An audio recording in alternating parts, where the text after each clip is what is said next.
ربنا محمدا عبده ورسوله اما بعد فاعوذ بالله من الشيطان الرجيم بسم الله الرحمن الرحيم الذين يؤمنون بالغيب ويقيمون الصلاة ومما رزقناهم ينفقون صدق الله العلي العظيم وصدق رسوله النبي الأمي الكريم إن الله وملائكته يصلون على النبي یا ایھا الذین آمنوا صلوا علیہ وسلموا تسلیما. محبت کے ساتھ الصلاۃ والسلام علیک یا سیدی یا رسول اللہ وعلی آلک واصحابک یا سیدی یا حبیب اللہ.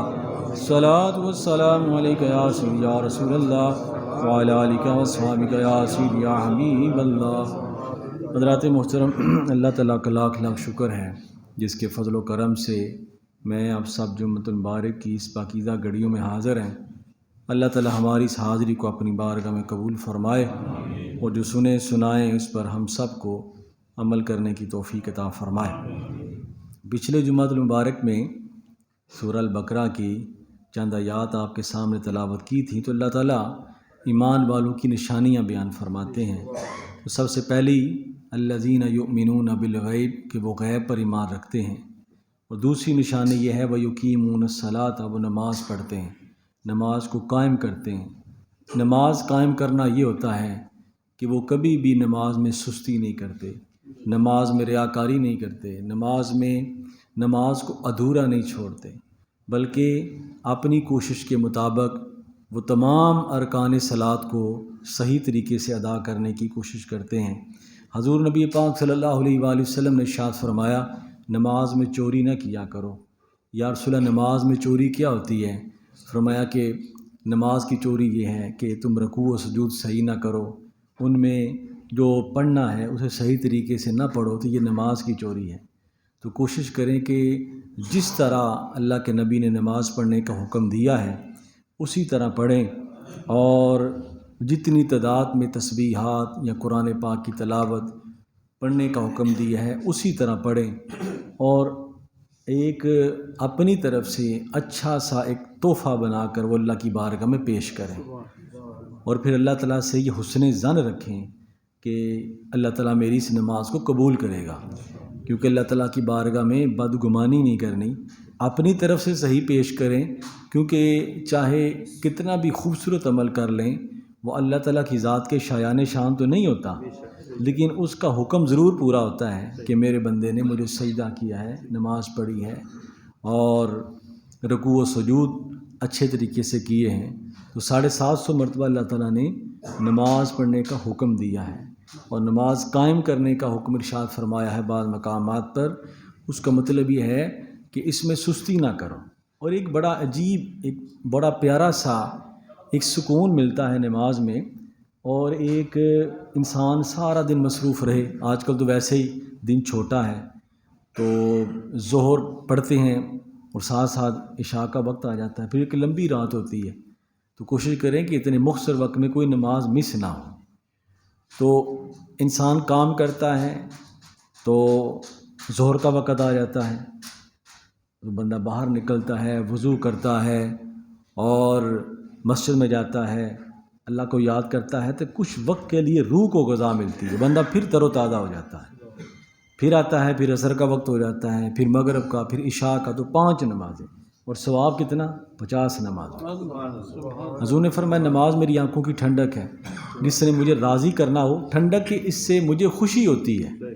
فرمایا 5 وقت نماز پڑھا. اور آپ نے فرمایا میرے صحابہ اگر کو 5 مرتبہ کسی بندے کے گھر کے سامنے نہر بہتی ہو اور اس میں 5 مرتبہ وہ غسل کرے تو کیا وہاں ناپاکی رہ سکتی ہے؟ یا رسول اللہ نہیں. فرمایا اسی طرح میری امت کا وہ شخص جو 5 وقت نماز پڑھے اس کے جسم پر بھی کوئی، اس کی روح پر بھی کوئی غلاظت باقی نہیں رہتی. اس لیے ان الصلاۃ تنہی عن الفحشاء والمنکر، اللہ یہ فرمایا ہے کہ نماز جو ہے یہ بے حیائی اور برے کاموں سے روکتی ہے، بے حیائی اور برے کاموں سے روکتی ہے.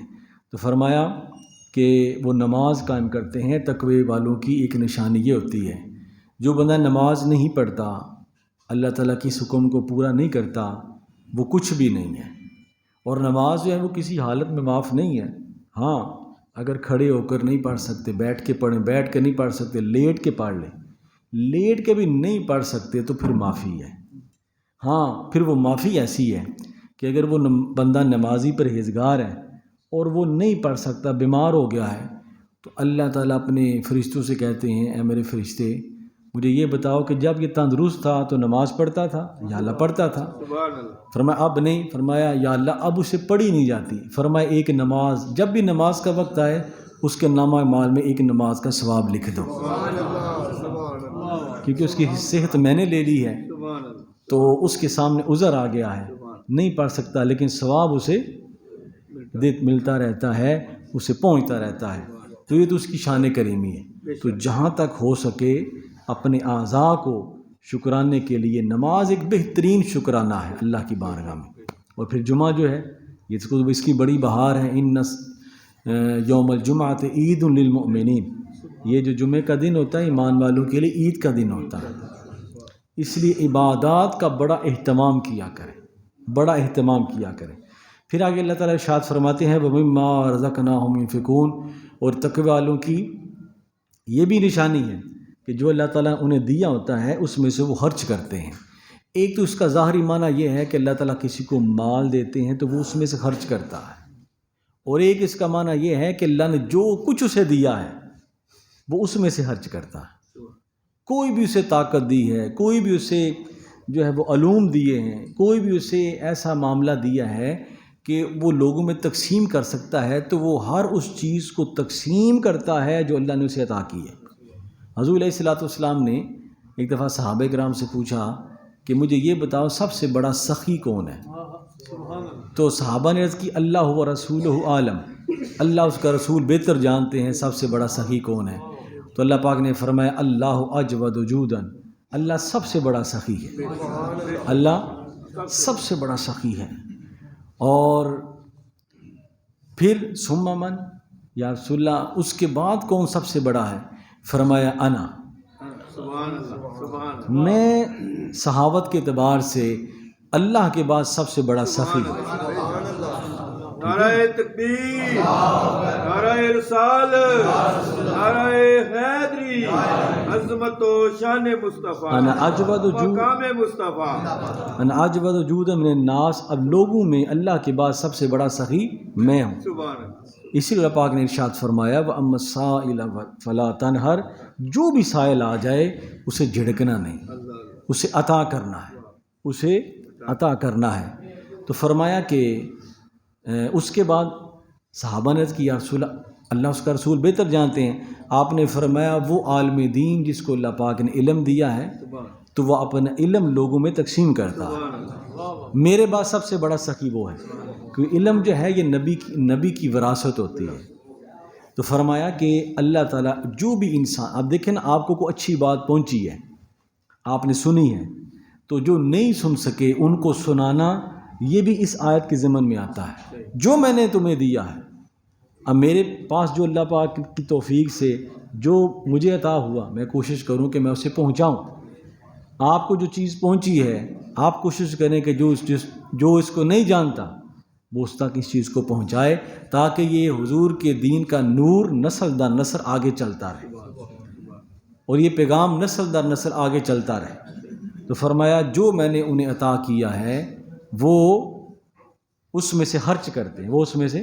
یہ جب عہد موحد ہوا، حضور علیہ الصلوۃ والسلام جب مدینہ پاک ہجرت کرنے کے لیے تشریف لے گئے تو آپ نے ایک انصاری کو ایک مہاجر کا بھائی بنا دیا، ایک انصاری ایک مہاجر بھائی بن گئے، اور انصار نے اتنا تعاون کیا اپنے مہاجرین بھائیوں کے ساتھ جو حضور کے ساتھ مکہ سے مدینہ تشریف لے گئے تھے۔ بعض انصاری صحابہ نے کہا کہ اگر تم کہو تو میں اپنی ایک بیوی کو طلاق دے دوں تاکہ تم اس سے شادی کر لو، اپنی آدھی جائیداد ان کے لیے وقف کر دی۔ اس قدر احسار ہوا۔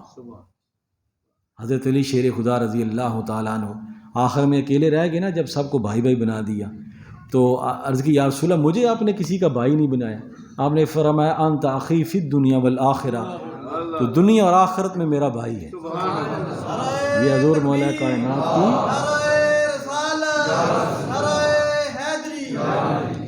تو اصرار کا جذبہ قرآن پاک کے شروع میں ہی اصرار کا جذبہ اپنے اندر پیدا کریں کہ جہاں تک ممکن ہو سکتا ہے اپنی صلاحیت جو اللہ پاک نے آپ کو عطا کی ہے اس کو دوسروں تک پہنچانے کا بھی جذبہ پیدا کریں. اس سے کمی نہیں آتی بلکہ تمہاری موجودہ جو توانائی ہے اس میں برکت ہوتی ہے. یہ کبھی آپ اندازہ کر لیں کہ اب اگر آپ کسی کا بوجھ اٹھاتے ہیں تو اس کی برکت ہی ہوگی.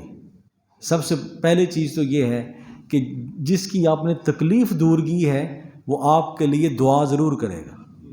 اصل چیز ہوتی ہے نا دعا ہے, اصل چیز دعا ہے کہ وہ پہلا جو تحفہ دیتا ہے وہ دعا کا دیتا ہے.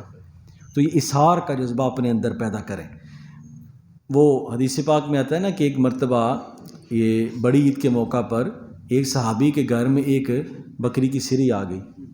تو اس نے سوچا ہو سکتا ہے میرے بھائی کو زیادہ ضرورت. اس نے اپنے بھائی کو بھیج دی. ہمسایہ جو تھا اس نے جب اس تک پہنچی اس نے ہو سکتا ہے میرے ہمسائے کو زیادہ ضرورت وہاں بھیج دی. اب وہ 9 گھروں سے ہوتی ہوتی پہلے گھر تک آ گئی جس نے پہلے بھیجی تھی. یہ جذبے تھے اور یہ جذبات جو ہیں آج کل مفقود ہیں. ہم کسی کو تکلیف میں دیکھتے رہتے ہیں اور اس کا کم سے کم اس کو دے کچھ نہیں سکتے تو دلاسا تو دے سکتے ہیں, اس کی جو ہے وہ غم میں شریک ہو سکتے ہیں. جس طرح فلسطین کے مسلمان ہیں اس کے لیے ہم یہی کر سکتے ہیں, ہم دعا کریں, اپنا احتجاج ریکارڈ کروائیں, اللہ کے حضور چاہیں کہ یا اللہ ان کی مدد فرما. اور وقت آئے گا انشاءاللہ. اللہ تعالیٰ تو ایمان والوں کے ساتھ ہے لیکن ایمان والوں کا امتحان بھی ہوتا ہے کہ وہ کہاں تک ڈٹے ہوئے ہیں, کہاں تک وہ برسر پیگار ہیں میری راہ میں. پھر ایک اللہ تعالیٰ ارشاد فرماتے ہیں والذین یؤمنون بما انزل الیک. اے محبوب تقوی والوں کی ایک نشانی یہ ہے کہ جو آپ پر نازل ہوا ہے وما انزل من قبلک, اور جو آپ سے پہلے نازل ہوا ہے اس پر ایمان رکھتے ہیں. اب یہ ختم نبوت کی سب سے بڑی جو شروع میں اللہ تعالیٰ نے ارشاد فرما دیا ہے. اللہ پاک نے یہ نہیں فرمایا کہ جو آپ پر نازل ہوا ہے یا آپ کے بعد نازل ہوگا, بلکہ اللہ پاک نے فرمایا جو آپ پر نازل ہوا اور جو آپ سے پہلے انبیاء کرام پر نازل ہوا اس پر وہ ایمان رکھتے ہیں. یہ ایمان والوں اور تقوی والوں کی نشانی ہے. تو یہ حتم یعنی حضور کے بعد کوئی چیز نازل نہیں ہونی. حضور کے بعد نہ کوئی نبی ہے, نہ کوئی رسول ہے, نہ کوئی کتاب ہے, نہ حضور کی امت کے بعد کوئی امت ہے. اگر اس چیز کا ذکر ہوتا تو اللہ پاک یہ فرماتے کہ وہ ایمان رکھتے ہیں جو آپ پر اور آپ کے بعد اترنے والی کتاب. حضور کے بعد تو کوئی کتاب ہے ہی کوئی نہیں, قرآن پاک کے بعد کوئی کتاب نہیں ہے.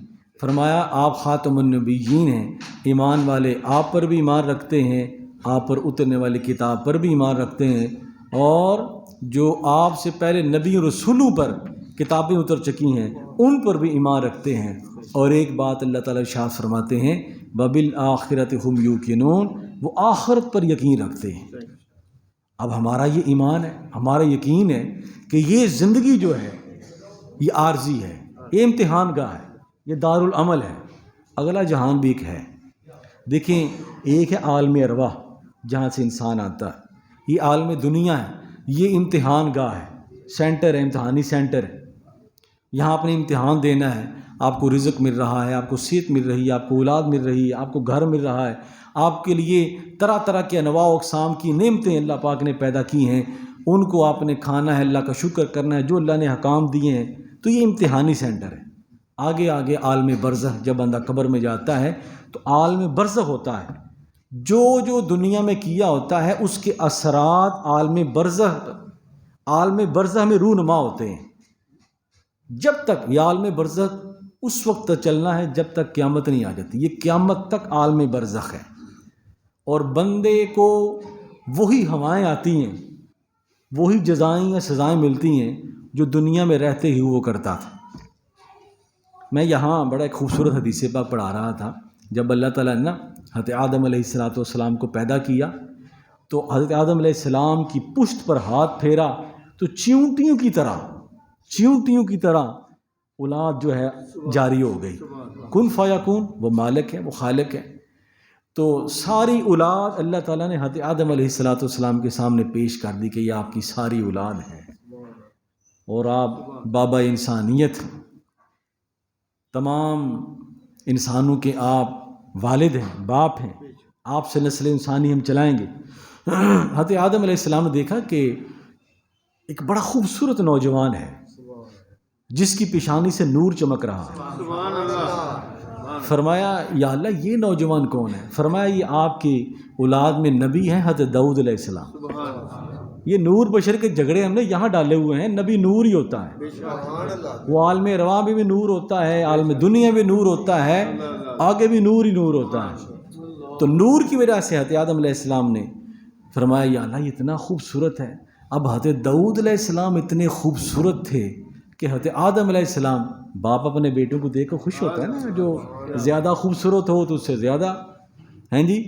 تو اس طرح حضرت یعقوب علیہ السلام حضرت یوسف علیہ السلام سے زیادہ محبت فرماتے تھے, حسن و جمال تھا. تو فرمایا تو جب حضرت داؤد علیہ السلام کا حسن اتنا تھا تو میرے اور آپ کے آقا مولا کا حسن پاک. فرمایا یا اللہ میری عمر کتنی ہے؟ فرمایا آپ کی عمر 120 سال ہے. فرمایا یا اللہ میری 40 سال جو ہے نا ان کو عطا کر دے, عالم ارواح میں ان کو عطا کر دے. اللہ پاک نے فرمایا ٹھیک ہے, 40 سال جو نا وہ لکھ دیے حضرت داؤد علیہ السلام کی زندگی میں. اب حضرت آدم علیہ السلام دنیا میں تشریف لائے, وہ سارے معاملہ جب وقت آیا نا تو حضرت اسرائیل علیہ السلام تشریف لے آئے.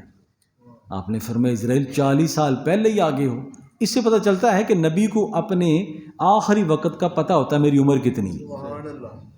یہ ہر نبی رسول کو پتہ ہوتا ہے کہ میری عمر کتنی ہے, میرا ٹائم کتنا ہے.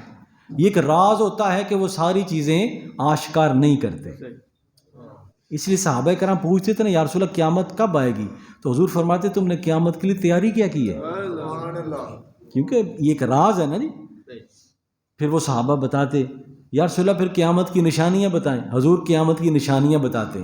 تو کیا خیال ہے کہ جس کو قیامت کی نشانیوں کا پتہ ہے اس کے رب نے انہیں قیامت کے بارے میں نہیں بتایا. اب مجھے یہ پتہ ہے کہ ٹوائلٹ کہاں ہے, ٹوٹیاں کہاں ہیں, سین کہاں ہے, یہ چیز کہاں ہے, تو مجھے یہ نہیں پتہ کہ ممبر کہاں ہے. پتہ ہوتا ہے لیکن ایک راز ہوتا ہے. یہ اللہ تعالیٰ کی یؤمنون بالغیب, غیب پر ایمان رکھنا ہے. کچھ چیزیں اللہ نے پوشیدہ رکھی ہیں ہمارے ایمان کو پرکھنے کے لیے. ہر چیز دکھائی نہیں جاتی, ہر چیز سنائی نہیں جاتی, بلکہ کسی چیز کو ماننا پڑتا ہے کہ یہ میرے آقا نے فرما دیا. تو آگے فرمایا اسرائیل 40 سال پہلے آگے ہو. فرمایا حضور آپ نے عالم ارواح میں 40 سال حضرت داؤد کو دے دیے تھے تو وہ تو کھاتا ادھر ہی. فرمایا اچھا میرے مالک کی یہی مرضی ہے تو چلو میں تمہارے ساتھ چلنے کے لیے تیار ہوں. تو یہ بتا رہا تھا کہ عالم ارواح ہے, یہ عالم دنیا ہے, عالم برزخ ہے. پھر یوم حساب قیامت کا دن ہوگا, پھر ہر بندے کو جزا و سزا دی جائے گی. لیکن اصل میں کامیابی کا سلسلہ عالم برزخ سے شروع ہو جاتا ہے.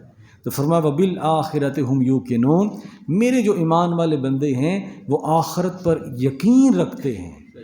انہیں پتہ ہے کہ قیامت آنی ہے, انہیں پتہ ہے کہ ہمارا ویسے تو ہر بندے کی موت ہی اس کے لیے قیامت ہے, لیکن قیامت کا دن بہرحال اللہ تعالیٰ نے کبھی اس کے لیے الیوم کا لفظ استعمال کیا ہے, یوم ذن کا لفظ استعمال کیا ہے, کبھی فرماتا ہے القاریۃ ما القاریہ اذا زلزلت الارض زلزالہا. تو کئی جو چیزیں ہیں اللہ تعالیٰ نے قیامت کے حوالے سے. تو ایک دن جو قیامت کا ہوگا وہ 50,000 سال کے برابر ہوگا. قرآن پاک 50,000 سال کے برابر. اب جب یہ آیت اتری تو صحابہ کرام گھبرا گئے کہ یہاں تو ایک دن نہیں گزرتا, رات نہیں گزرتی, تو 50,000 سال. حضور نے فرمایا کہ اے میرے غلاموں تمہارے لیے خوشخبری ہے, تمہارے لیے اتنا ہی وقت ہوگا جتنا عصر اور مغرب کے درمیان کا وقت ہے.